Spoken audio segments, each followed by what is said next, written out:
Donald Trump, les États-Unis sont la première menace mondiale. Avant la Russie, avant la Chine. Vous pensez ça ? Oui, je le pense. Bien sûr, les États-Unis. Vous pensez ça, vous, citoyens américains, aujourd'hui, les Américains sont plus dangereux que la Russie ou la Chine ? Donald Trump est en train de libérer, par ce qu'il fait, des énergies qui vont coûter des vies là où il les libère, qui reviendront hanter les Américains, mais qui vont toutes, de par leur force et leur... Attendez, est-ce que vous n'êtes pas idéologue ? Pardon, permettez-moi quand même de dire, beaucoup de ceux qui vous entendent diront, vous êtes en train quand même de paraître, peut-être à eux, idéologues. On parle de la Chine, qui est une dictature épouvantable, qui commet le génocide des Ouïghours, etc.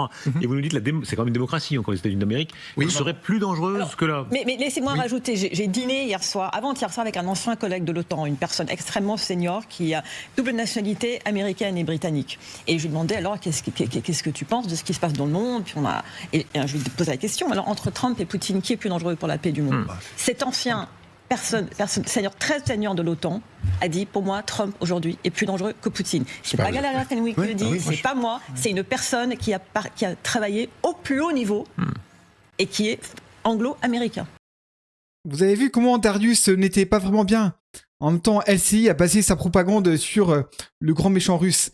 Donc là, quand il s'agit de mettre en avant le fait que Trump représente évidemment une énorme menace pour notre pays et le monde en règle générale, peut-être évidemment, comme ce qui a été dit, la plus grande menace, et sur LCI, ça va devenir compliqué. J'ai envie de dire, comme pour de nombreux politiques en France.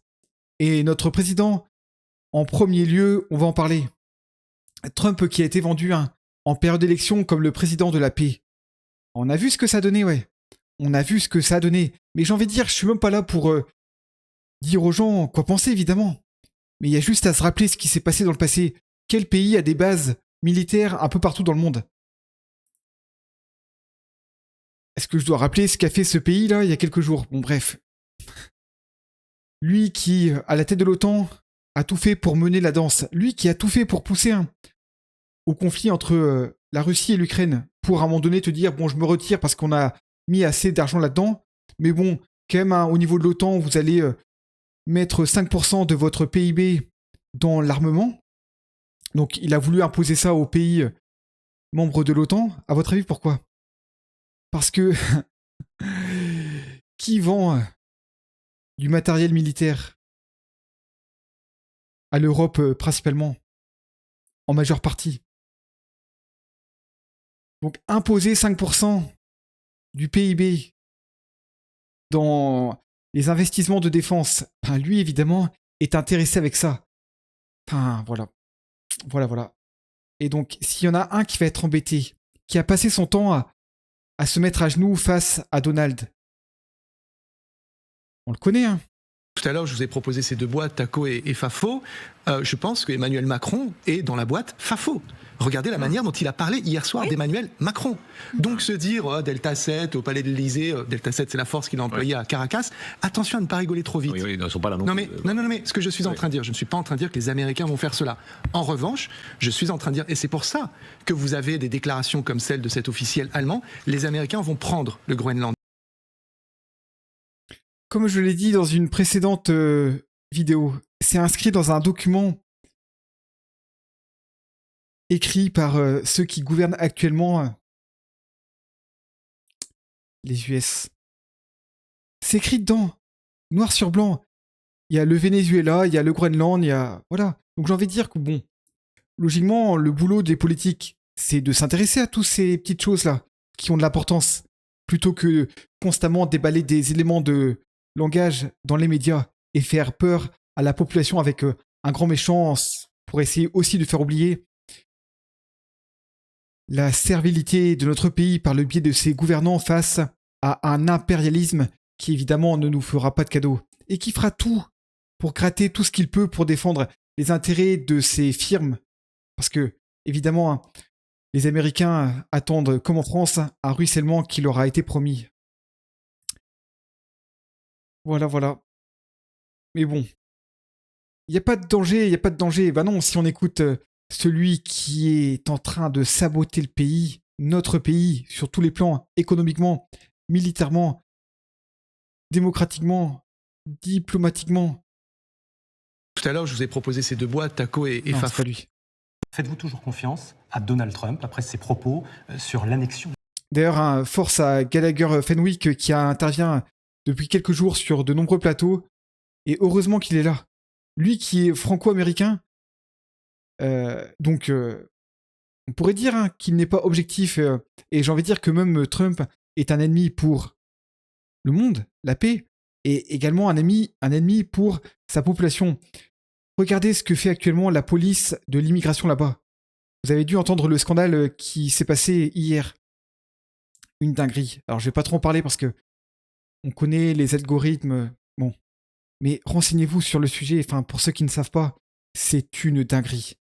Donc, même pour ces citoyens qu'il dit vouloir protéger, c'est un danger. Il n'y a pas, pour moi, de scénario où les États-Unis d'Amérique seraient mis dans une situation de violer la souveraineté danoise. Cela n'existe pas. Et donc je ne peux pas croire qu'ils trahissent ses engagements à côté sur le Groenland. Donc le Groenland est un territoire qui est sous souveraineté danoise, ça restera. Et je sais que les Américains continueront d'avancer avec nous pour la paix et la sécurité en Europe. Voilà, donc j'ai envie de dire que Trump s'est foutu de la plupart des gouvernants européens depuis des années. Et donc là, c'est juste la continuité des choses. Quand on voit tous les gouvernants qui ont été à genoux face à Trump, bah là, limite, il leur dit allez vous faire cuire un œuf, pour ne pas dire autre chose. Et quand on voit sa communication, il ne s'en cache plus. Donc il est en roue libre, et cette roue libre a été permise à cause de la servilité de beaucoup. Et quand on voit Ursula von der Leyen, qui est validée par les Américains pour être mise à la tête de la Commission européenne, et la suite, on la connaît. Donc maintenant c'est compliqué de prendre des marques, des repères pour sortir la tête de l'eau, alors que Trump va tout faire pour nous la mettre dedans, nous la mettre à l'envers, évidemment. Et tous ceux qui ont remis en question l'OTAN, en disant que, évidemment, on se fait entuber. D'ailleurs, regardez ce qui se passe au niveau de l'Ukraine. Trump qui se dit, qui dit se retirer pour ensuite revenir pour essayer de grappiller avec ses petits camarades tout ce qu'ils peuvent. En termes de terre, il y a BlackRock qui est déjà sur le coup. Enfin bref. Et tous ceux qui ont essayé de remettre ça en question, de prévenir, ont été pointés du doigt. Et pourtant, aujourd'hui, le présent leur donne raison. Qu'est-ce que la France, qu'est-ce que l'Europe doit faire, Aurélien Taché, et puis Alexandre Ardico? Bon, d'abord, malheureusement, ça va arriver. La stratégie de sécurité nationale américaine, tout est écrit dedans. Tout est dedans. Ça a été publié début décembre. Le Venezuela y était. Les pays qui sont ciblés par Vance et Trump, malheureusement, sont aussi aujourd'hui dans une situation de grand danger. Je pense à Cuba, la Colombie, je pense au Mexique. Le sénateur Lindsey Graham a été pareil en roue libre. Je ne sais pas si vous avez vu la séquence, mais il a dit que préparez-vous. Cuba, ça arrive. Allez, on y va quoi. C'est roue libre. Roue libre. Et j'ai envie de dire maintenant, certains ne savent plus quoi faire. Mais ça a été provoqué par les mêmes qui se sont couchés face à cet impérialisme. Et d'ailleurs, en France, on l'a bien vu, c'est open bar pour les firmes américaines. Les GAFAM, alors aujourd'hui, les GAFAM embêtent les gouvernants français. Parce que ça permet à des citoyens comme nous de communiquer sur ce qu'on pense. J'aime pas trop. Et pourtant, le premier truc qu'a fait Emmanuel en arrivant au pouvoir en 2017, c'était recevoir ces mêmes GAFAM et leur dire « Allez-y les gars, vous avez tapis rouge ». Il faut se rappeler que dès sa réélection, et Uber, on s'en souvient. Donald Trump Les taxis s'en souviennent. avait menacé un certain nombre de pays. Il avait déjà parlé du Groenland en 2019, mais il l'a redit dès qu'il est arrivé. Il avait parlé aussi du Canada, rappelons-nous. D'ailleurs, nous avons été en novembre dernier avec Jean-Luc Mélenchon à Montréal à l'époque, parce que tout le monde se moquait un peu de nous. Mais enfin, Trump va pas envers le Canada. Pour redire... C'était le moins qu'on puisse faire. Notre solidarité à nos amis québécois et aux Canadiens en disant « Nous refusons cet ordre imposé par Trump ». Maintenant, une fois qu'on a dit ça, malheureusement, on ne va pas pouvoir certainement faire grand-chose sur le plan militaire si M. Trump décide de s'approprier le Groenland. Donc il faut prendre le problème un petit peu à l'envers. Nous, ce que nous proposons à la France Insoumise, et nous l'avons dit, mais je crois que peut-être nous allons pouvoir devenir plus audibles que par le passé sur ces questions, c'est qu'il faut tout simplement changer complètement de stratégie internationale et de défense. Et la première chose, c'est de remettre en cause le pacte de l'OTAN. Comment peut-on continuer à être dans une alliance militaire avec quelqu'un qui va envahir un des territoires qui appartient à un des pays membres de cette alliance?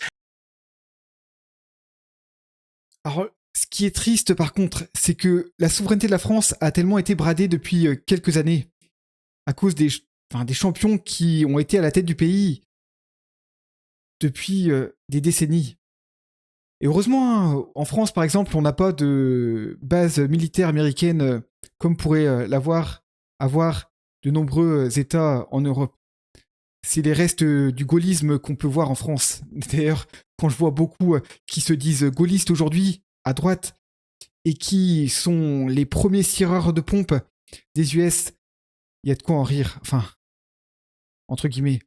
Voilà, donc la souveraineté énergétique de la France, même en termes de santé, en termes de défense, a été impactée à cause de la politique qui a été menée en France depuis des années. Voilà, donc bon, maintenant, à un moment donné, il faut voir la réalité en face et essayer de faire au mieux, ouais. Voilà. Et donc, ceux qui ont pointé du doigt tout ça, aujourd'hui, sont crédibles, évidemment. Il était déjà avant, mais quand on voit comment c'était vendu dans les médias, on connaît l'affaire. Hein. Les médias qui sont en partie à la botte du pouvoir qui nous a amenés là où on est aujourd'hui. Et quand on voit ce qui se passe au Moyen-Orient, qui dénonce tout ça aujourd'hui? Et qui, évidemment, a raison? Voilà. Moi, je suis même pas là pour faire de la pub pour telle personne ou telle personne. Je suis juste là pour inciter les gens à voir la réalité en face. Et moi, je suis pas là pour donner des leçons aux gens. Bien au contraire, j'essaie juste de comprendre les choses et d'essayer de trouver une issue dans ce monde dans lequel il est de plus en plus compliqué d'avoir des repères, de trouver des repères.